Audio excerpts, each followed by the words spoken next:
What are some interesting life hacks for saving money? This is not mine, but the 72-hour rule is pretty damn helpful.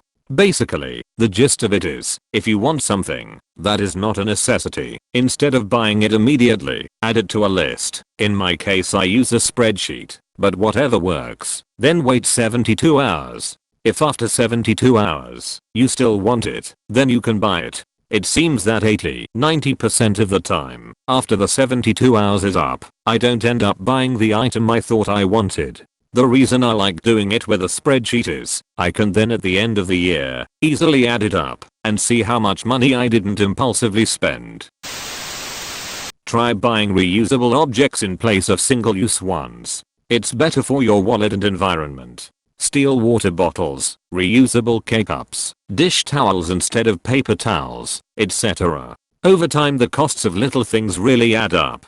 Water bottles are a huge one. They don't even have to be steel. Companies/events may give plastic sports bottles away for free and those can work fine, until you can afford an insulated or metal one. Don't buy something that you normally wouldn't buy, just because you have a coupon. My mom would always say, you'll go broke saving money. When at the grocery, look at the price/Oz, or whatever unit it is instead of the total price. It's usually posted in one corner. It's not going to save you tons of money, but it does add up. Plus it takes out the guesswork when comparing similar items. Yes, people so often overlook unit price. It matters. Even if it does cost more. To buy a larger jar of instant coffee, for example, that's still cheaper than buying the same jar at the rate of the smaller one. If you can buy a tool to complete a repair for the same price as the repair itself, buy the tool and repair it for free next time. I recently did this with my convertible top. The stitching was coming loose at the seams and a repair was almost as expensive as a new top.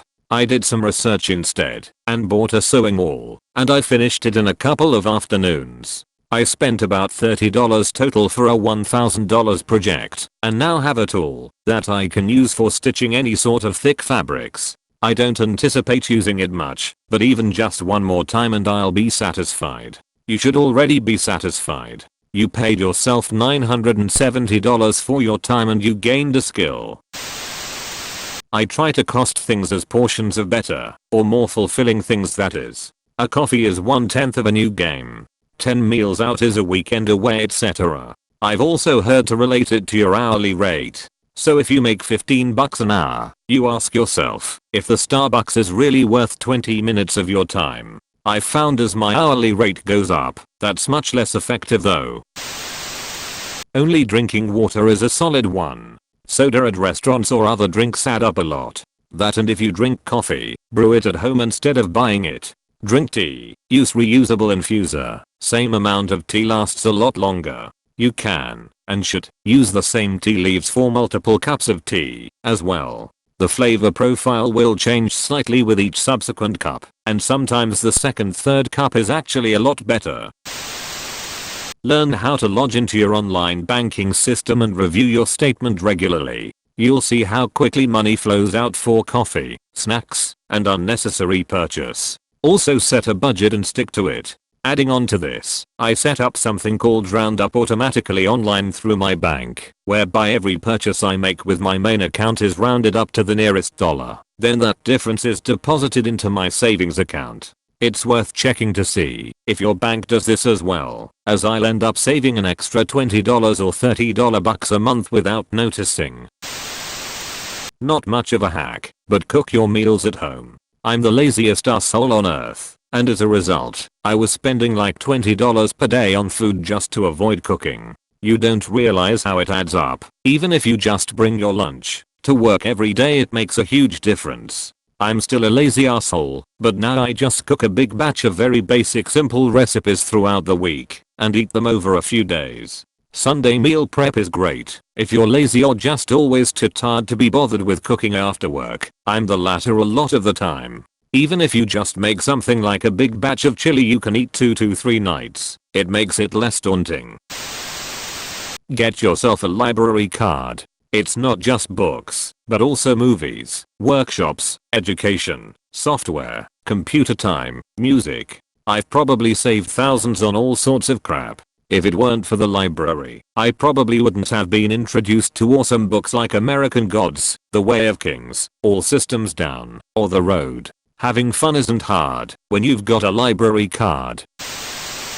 If you have any land whatsoever, and you aren't growing at least some your own food, plant a fruit tree, etc. You are really missing out. We got 20 ice raspberry canes at an end of season auction last year for $1 each. They saved me at least $200 in the first year alone, and they are spreading nicely, filling out the space I planted them in. I was pulling in 100 tomatoes every day at one point this summer. My freezer is full of free soups and bags of frozen tomatoes. I saved seed, heirlooms, and from here on out, I get free tomato plants forever. If you mulch them heavy with wood chips, they are almost no work. You can make your own compost really easy. It's all a lot less work than you think, and totally free money. Plus, fresh raspberries, tomatoes, peaches, strawberries, they are life-changing. The shit in the store is hollow tasteless garbage. This year alone, I bet I saved at least $2K from food I grew, with zero inputs other than a few hours, to drop some compost down, plant, mulch, then pick now and then. Look at store-branded food items. Do you really think Safeway, Kroger, Dollar General, Costco, and Walmart all have independent tuna canning facilities? No. They're sourcing the product from either the big three, or however many, facilities that supply the name brand. This goes for the majority of store-branded items. Make it a game to find out who has what national name product as their store brand product. If there is an Aldi in the area, they have good shit too. I can fill a cart for under $100, and I mean filled. Learn to cook. 4 or 5 reliably delicious recipes will go a long way. I'm going to piggyback on this comment to add my tip. Buy food from the grocery store and eat it. My wife and I wasted so much money by buying food with meals planned out for the week, only to spontaneously grab to-go food instead. Not only did we pay for a more expensive meal, but the food we bought ended up going bad and getting thrown out. Terribly wasteful. Don't do it. Another real bargain tip about food. Buy a bag of raw red beans, a couple russet potatoes, a few carrots and celery, and a ham shank, super cheap pork cut, found near the sausages in your grocery store. Soak half the beans in water overnight, then toss them in a crock pot with 4 cups of water, the pork, and the veggies chopped up. Add some pepper, and a little salt. Turn it on low, and go to work. When you come home, pull the pork bones out, and you now have about 4 meals that cost you less than $10 total. I would eat each portion over some white rice, but it works as a stew too. Acting broke. Trust me, nothing helps you save more than acting broke. And there is a way to do that without becoming a mooch. Eat at home if your friends have a dinner plan at an expensive place.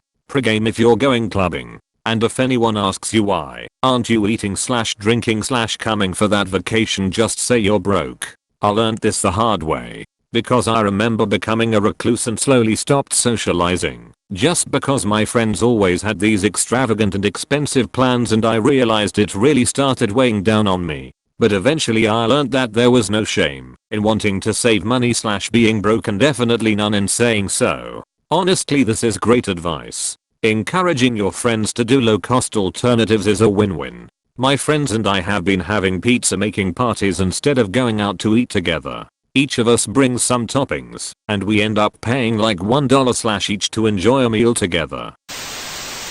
When buying online, leave items in the shopping cart for a while. There is a good chance that the website is tracking this and will lower the price over time to entice you into buying. I've saved a lot by being patient. Like when I got a surround sound amp for $350 that was listed everywhere for $450 to $500 just by leaving it in the online shopping cart for a week. This also gives you time to decide if you really want it. The amount of things that I have forgotten about or had little interest in buying later is amazing. Be so depressed you can't go outside for non-essential activities. Can't overspend on your food budget if you don't have any interest in eating *TAPS head. If you enjoyed the video, please like and subscribe.